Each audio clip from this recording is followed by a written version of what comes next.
This Saturday, 11th of July, marks 31 years since the Srebrenica genocide. 8,372 Muslim men and boys were killed within a few days. And it happened here in Europe, inside what the UN had declared a safe area. And 31 years on, mothers are still burying their sons. That's because the graves at the time were dug up and moved to hide what had happened.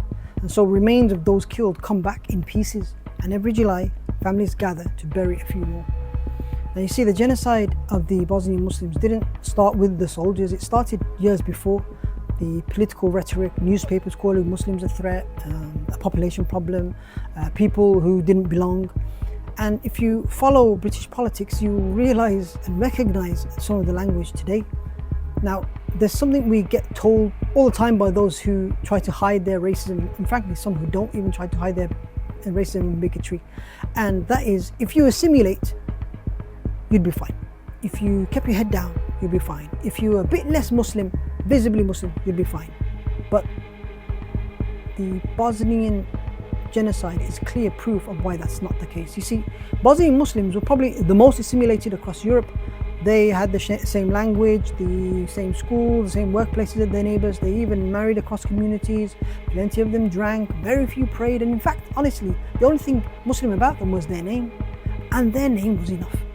Nobody at the execution site asked whether someone prayed or didn't. None of it made any difference because the hatred was about who they were. There was nothing they could have done differently. And that's why what's happening here today should worry all of us. We just saw families being burnt out their homes in Belfast, basically a pogrom. And we've seen mosques attacked, we've seen politicians outbidding each other to see who can be hardest on Muslims, while we see this open hostility to Islam as if it's some respectable opinion.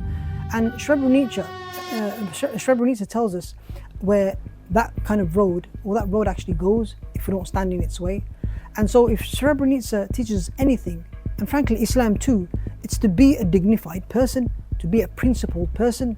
Don't let any of what's happening today try to make you smaller, because Muslims should remain Muslims and be proudly Muslim without apology, and also be comfortably British, and the two sit together just fine.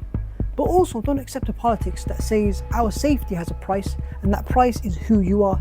And the Muslims of Bosnia had paid that price, and it got them nothing. The Prophet ﷺ said, the Muslim is not the one who gets stung from the same hole twice.